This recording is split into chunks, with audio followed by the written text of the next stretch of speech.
Hey guys, welcome back to the BuzWeaver channel. And in our top stories today from the News Herald, Netanyahu brushes off calls for restraint, saying Israel will decide how to respond to Iran's attack. And I agree wholeheartedly.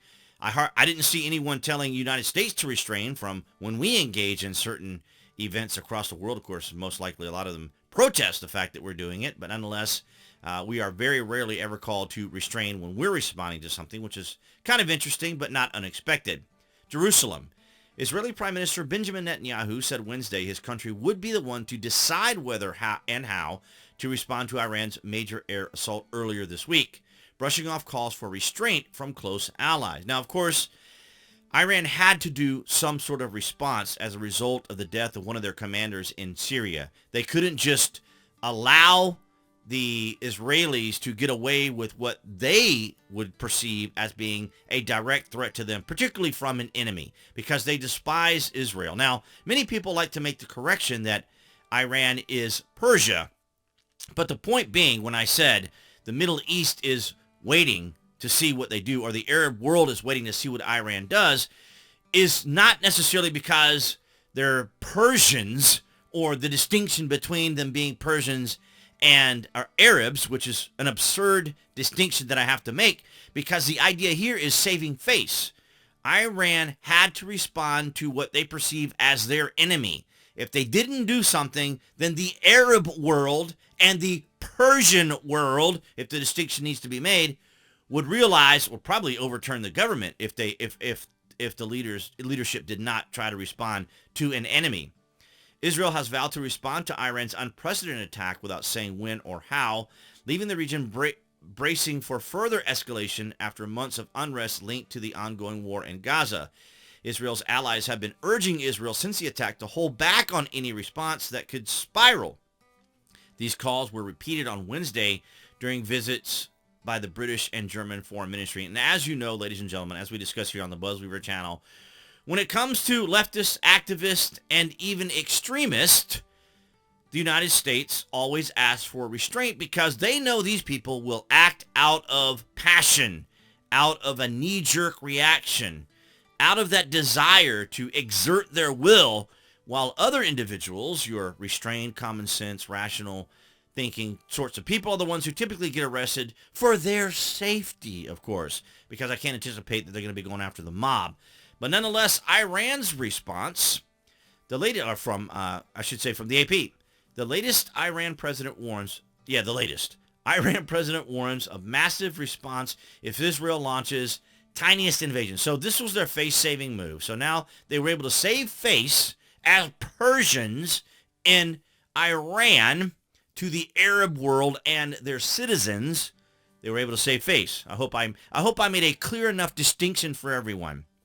Iran's president has warned that the tiniest invasion by Israel would bring a massive and harsh response as the region braces for potential Israeli retaliation after Iran's attack over the weekend. So it is a pivotal moment right now because, of course, Israel wants to defend itself. It's surrounded by its enemies, both in the Arab world and the Persian world. They're surrounded by their enemies, so they're going to defend themselves. Restraint is not going to protect them.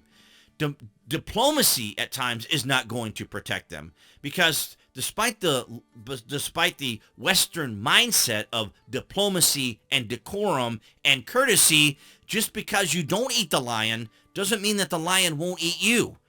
And this is why Donald Trump interacted with our adversaries, because he knew how to speak with them from a position of strength, speaking to them on their cultural, ideological, philosophical, and worldview level.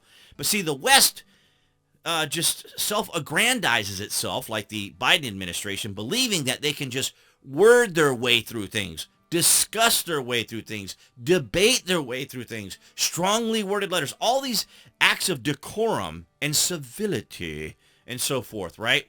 Pomp and circumstance does not work in these situations. These individuals only understand strength. It may seem limited. It may seem, as they would say with Trump, oafish and, barbaric at times, I would say. But this is what they understand, strength. And so Iran had to respond to what Israel did, because there's no way the Arab world or the Persian world or the Iranian government or people, citizens of Iran, were going to tolerate their enemy attacking them and nothing being done. Absolutely extraordinary.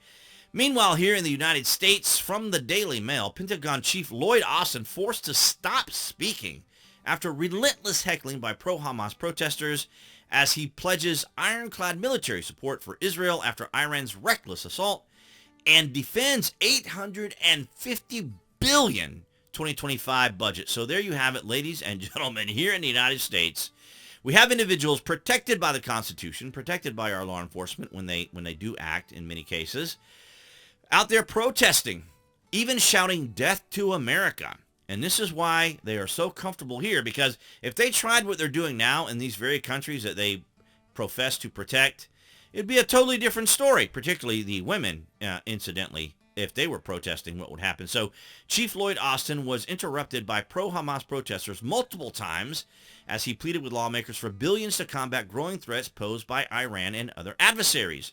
Department of Defense Secretary, Establishment Uniparty appointee Lloyd Austin, and Chairman of the Joint Chiefs of Staff Charles Q. Brown, try to say that in one breath, were at the Capitol to make their case before the House Appropriations Committee on their proposed $850 billion budget for fiscal year 2025. But they were met by protesters. You're not going to see these protesters in the Middle East, at least not living for very long, or out in the street continuing to protest for any period of time. But here's Lloyd out there trying to make his deal for the military-industrial complex. It's fascinating, is it not, that many of these individuals who would typically be Democrat voters might not be voting Democrat this year. Well, this coming November, of course.